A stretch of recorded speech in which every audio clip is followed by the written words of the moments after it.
Germany, after World War II, was one big prison.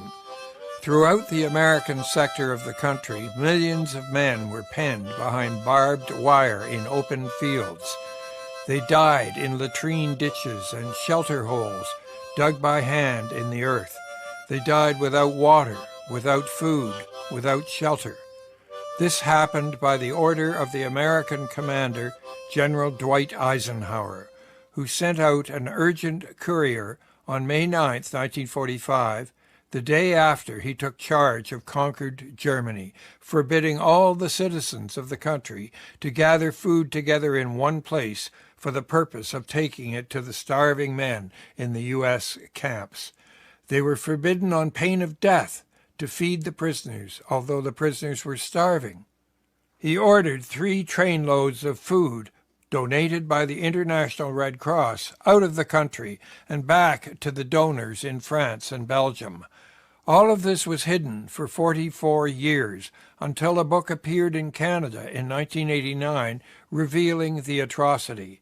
In the foreword to that book, Colonel Dr. Ernest F. Fisher, a senior historian of the United States Army Center for Military History, wrote, "Starting in April 1945, the United States Army and the French Army casually annihilated 1 million prisoners, most of them in American camps."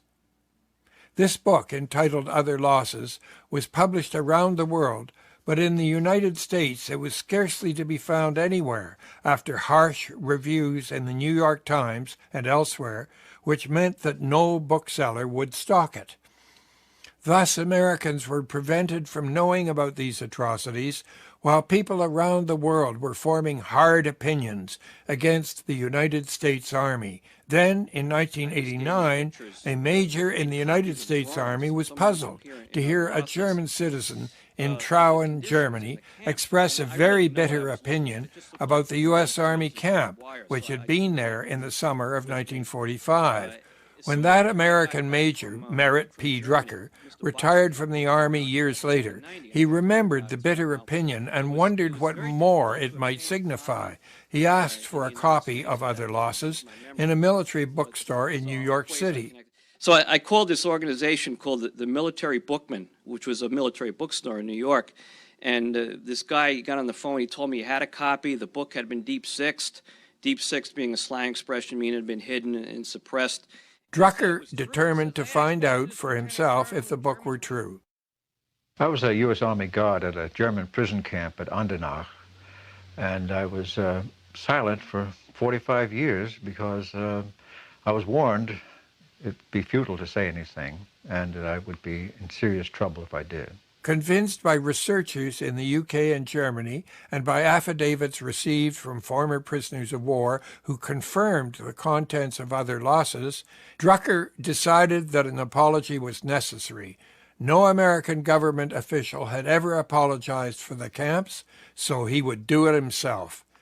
He contacted the author of the book, James Back, and together they invited Lieutenant Colonel Max Klar, retired from the German Bundeswehr, or Army, to come to Washington on October 31st, 2011, where the new American edition of Other Losses was being launched.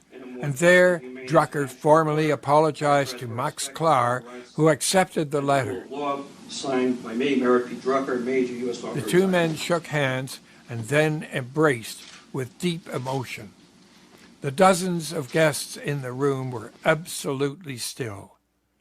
Klar then read out the terms of a peace treaty which he was proposing to supplant the uneasy truce which still prevails between Germany and her former enemies. The strange truth is that Germany is the ally of Western countries with whom she is still technically at war. This is more than a diplomatic oddity. As Klar has said, Germany is a country of wounded souls. Begged for financial help by the other nations of Europe, she is still defined by the United Nations as a hostile state. Supposedly sovereign, she must tolerate the military bases of foreign powers. She is constantly reminded of her past cruelties by nations who have never acknowledged their own. She pays enormous reparations to her victims, while German victims of Allied atrocities are not acknowledged or compensated. Klar, Bach, and Drucker have come together in an attempt to rectify some of these injustices. They have made friends despite the odds. This is their video, Peace for Germany.